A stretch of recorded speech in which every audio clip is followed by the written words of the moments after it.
Welcome to topic 4 on competency-based assessment training. In this topic, we are looking at the roles of stakeholders in competency-based assessment. My name is Jean Stella Pundi. Now, for this topic, we shall look at the learning outcome, the importance of stakeholder collaboration, and then roles of key players in CBET assessment. By the end of the topic, I expect you to demonstrate understanding of the roles of stakeholders in competency-based assessment. Now, who are these stakeholders? We have quite a number. We have the industry, we have KNQA, that is Kenya National Qualification Framework. We have the State Department for Technical Education. We have TVET Authority. We have training institutions. We have TVET CDAC. We have the trainers. We have the assessors, the verifiers, the candidates, and not to forget the industry, which is very key as a stakeholder in competence assessment. Now let's look at the importance of collaboration for successful competency-based assessment.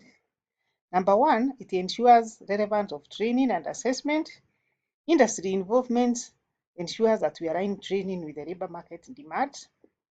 And stakeholder collaboration will ensure that the curriculum meets the current industry demands. Number two, involvement of the stakeholders provides quality assurance. That is through joint effort between the different stakeholders, it ensures that assessments are standardized, they are credible, and they also are valid. Collaboration ensures there is inclusivity in the sense that collaboration supports equity, ensuring assessments accommodate diverse trainees, including those with disabilities. It facilitates knowledge and resource sharing. Sharing expertise and resources between stakeholders will improve assessment processes and outcomes. Also, it supports global recognition. Collaboration with international bodies can help to benchmark Kenya's CBA system, ensuring that qualifications are globally competitive. And then it improves trainee competence. Through collaboration, it supports equity, ensuring that assessment accommodates diverse trainees, and coordinated efforts provide trainees with the industry exposure, quality training, and robust assessment, ensuring that the trainees are job ready. Now let's look at each of the stakeholders, and we shall start with the role of the industry. Now the industry is involved in development of the occupational standards through the Sector Skills Advisory Committee. These standards are the ones that inform on a given curriculum. So it provides a framework through which a CBET curriculum is developed that aligns with the needs of the industry. So the industry will provide the workers that are required during the design of the curriculum. And the industry also contributes in the development of training materials. In assessment, the industry will participate as external assessors, as verifiers, and they also provide opportunities for trainee mentorship. So they are involved in assessment in those ways. Now we have TVET Authority. TVET regulates training and ensures that training maintains standards. So it is involved in development of standards that are required during training and assessment. And the TVET also provides quality assurance through registration and licensing of training providers, including the trainers. They do accredit training programs and they carry out monitoring and evaluation of training and assessment. The State Department of Technical Education provides policy framework through establishment of policies, guidelines, and standards. State Department will also be involved in training of the trainers and the assessors. They do conduct monitoring and evaluation by providing oversight and ensuring adherence to the set standards.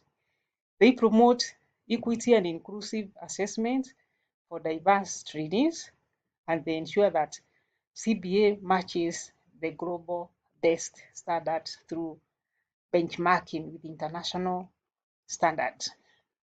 Kenya National Qualification Framework is involved in the development of national qualification framework that guides on assessment.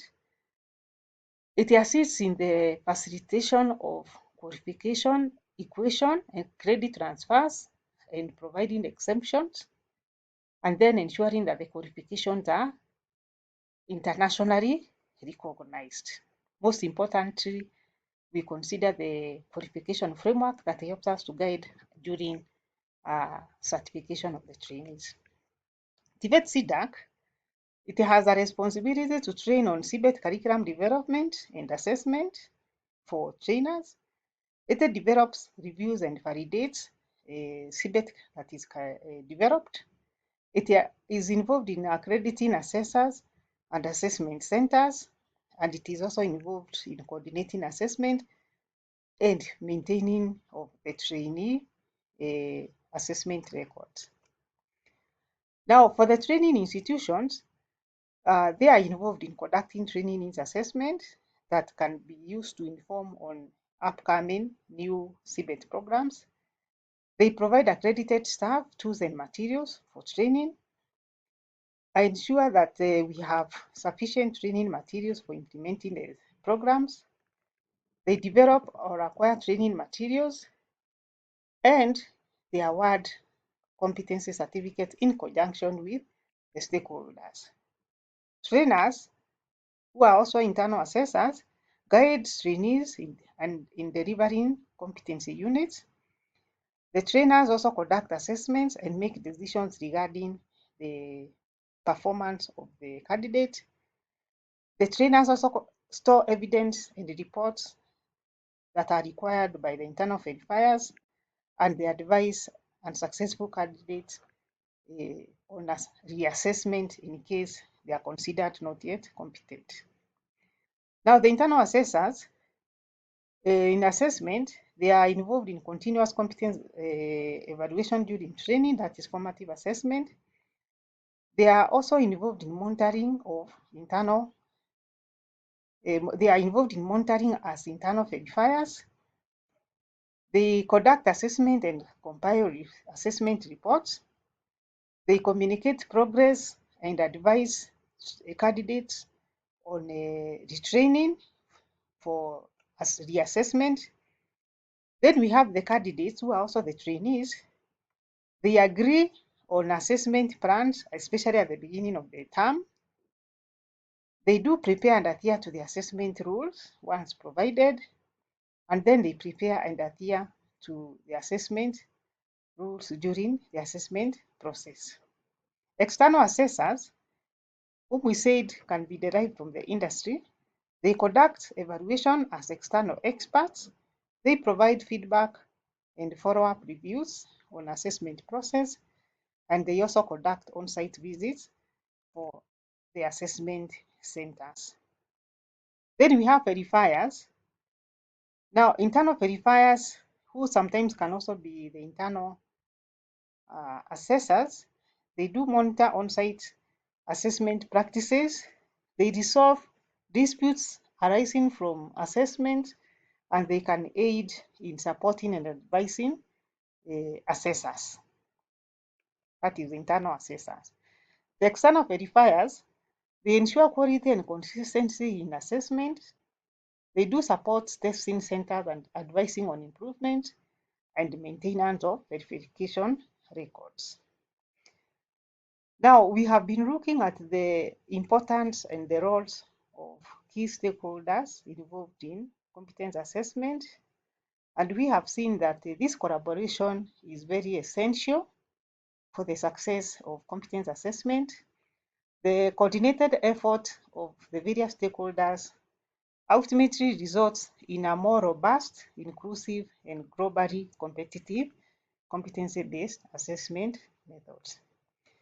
I hope now you are much informed on the various roles of the stakeholders in competence assessment, and you can be able to give an explanation of the responsibilities of each one of them and why it is necessary to involve all these stakeholders during assessment. So stay tuned as we wait upon the next topic on CBA. Thank you.